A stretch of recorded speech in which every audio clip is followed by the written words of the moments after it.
Os esportes olímpicos surgiram na Grécia. Alguns deles continuam a ser praticados até hoje. Foram os gregos quem nos deram os primeiros conhecimentos científicos sobre o movimento. E o esporte é uma boa maneira de demonstrar a ciência acontecendo na prática. O que faz com que essa bola, quando chutada, vá tão longe? E esse dardo? O que torna seu lançamento tão poderoso? O que está na origem dos movimentos dos atletas? Estou aqui com o professor Francisco de Assis, do Instituto Federal de São Paulo, que vai nos acompanhar neste caminho dos atletas rumo a um bom desempenho das competições. Professor, como a força interfere no movimento dos atletas? A força é o único agente que existe no universo capaz de mudar o estado de um corpo, de repouso para em movimento. No caso do atleta, ele tem a massa do corpo dele, a quantidade de matéria que o corpo dele possui, e ele precisa induzir essa massa a entrar em movimento. Portanto, ele tem que imprimir uma força sobre o seu corpo. Quando essa força for impressa, ela vai variar a velocidade desse corpo de repouso, que é zero, para uma velocidade qualquer. Essa mudança da velocidade a gente chama de aceleração. A aceleração ela é sempre diretamente proporcional à força que o atleta imprimiu sobre o corpo e inversamente proporcional à massa. Quer dizer, quanto maior a massa, mais difícil é movê-la. Outro exemplo de força muito comum no nosso dia a dia é o ato de abrir uma porta, para erguer uma mala do chão, para carregar um pacote, para segurar alguém pelas mãos. Você está sempre imprimindo força sobre os outros objetos. A força está presente mesmo quando não conseguimos perceber a ação dos corpos que a produzem. É o que acontece com a força de campo ou força de ação à distância. Neste caso, não existe contato entre os corpos. A força gravitacional, que mantém a Terra girando em torno do Sol, é um exemplo.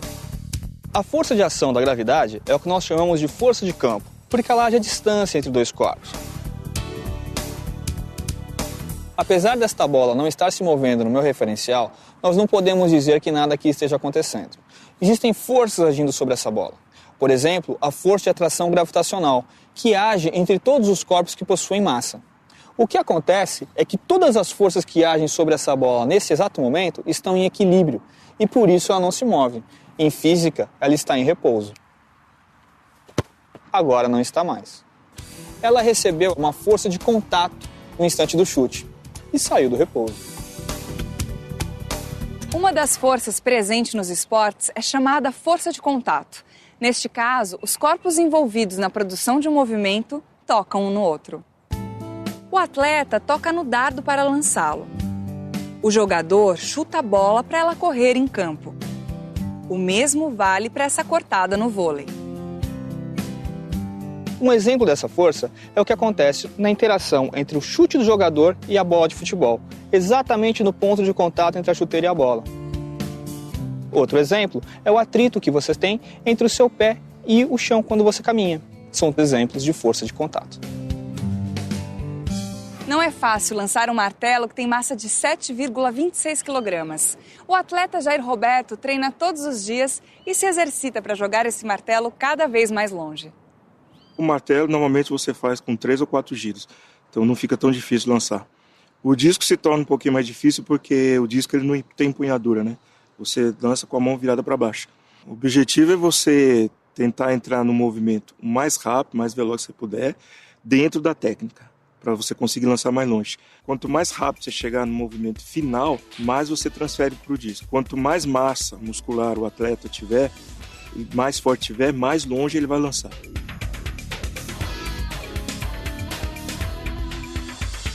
Professor, qual a diferença entre massa e peso? Massa é a quantidade de matéria que um corpo possui. Peso é a força com que o planeta atrai todos os corpos que estão próximos a ele em direção ao seu centro.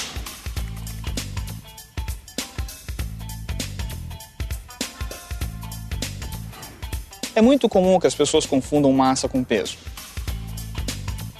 Mas vamos considerar, por exemplo, um astronauta que tem uma massa de 90 quilos na Terra. Quando esse astronauta chegar na Lua, ele vai ter a mesma massa de 90 quilos. O que vai mudar vai ser o peso dele, porque a Terra tem mais massa que a Lua. Quando o astronauta está na Terra, ele é atraído com uma força muito maior do que acontece quando ele está na Lua. Como seria se um atleta que arremessa martelo aqui na Terra fosse para a Lua? No caso desse atleta, ele estaria muito melhor na Lua do que na Terra. Acostumado a fazer esse esforço aqui na Terra, lá ele ganharia muita vantagem.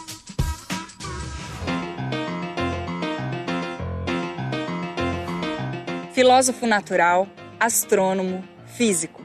Isaac Newton formulou as 3 leis que norteiam a mecânica clássica, uma área da física que explica as causas dos movimentos.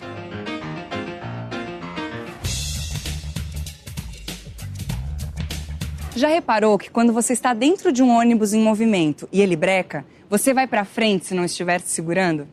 Por que isso acontece? A primeira lei de Newton nos ajuda a entender. Quando você está andando para frente com o ônibus e ele freia, o freio breca o ônibus, mas não você, que continua indo para frente. O mesmo vale para quando o ônibus estiver parado. A força do motor faz com que ele comece a andar, mas você não.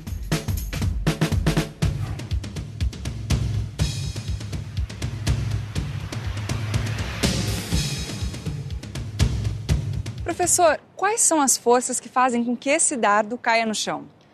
Olha, mais importante do que entender como que ele cai no chão, é a gente compreender por que ele continua se movendo depois que o atleta o arremessa, né?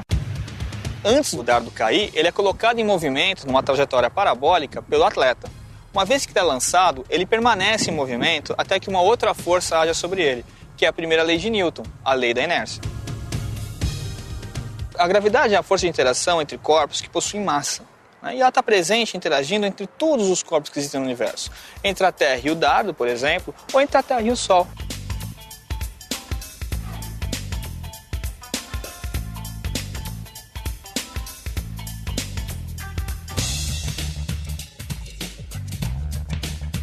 A mudança do movimento de um corpo também depende de sua massa.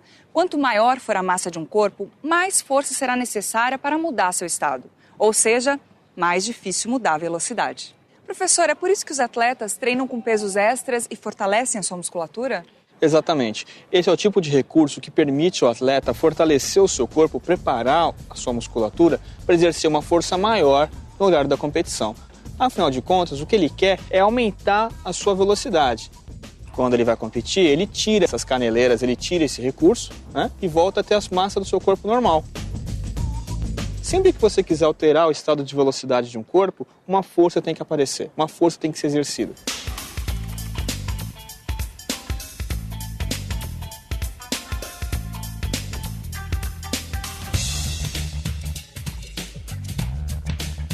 Quem pratica natação precisa vencer a resistência da água.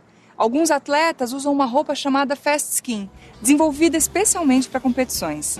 Essa roupa tem seu conceito baseado nas características da pele dos tubarões, para o corpo deslizar melhor na água. A gente costuma, sim, usar roupa especial, dependendo da competição. Não é qualquer roupa que é permitido. Hoje em dia só pode usar uma roupa que vai do joelho ao umbigo.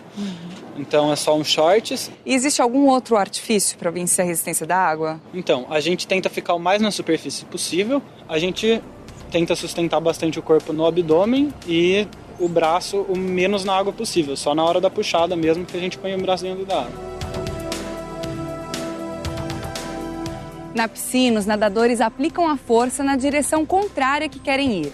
As braçadas empurram a água para trás e a água empurra o nadador à frente. Você já deve ter ouvido a expressão "a toda ação existe uma reação igual e contrária". Professor, você poderia dar alguns exemplos da lei da ação e reação? Claro, a lei da ação e reação é a terceira lei de Newton. Ela diz que quando um corpo qualquer, um corpo A, exerce uma força sobre outro corpo, o corpo B, ela recebe de volta uma força no sentido contrário. É o que acontece quando o atleta precisa nadar. Também é a mesma situação quando você caminha, que você empurra o chão para trás com seus pés e o chão te empurra de volta para frente. E aí você se move.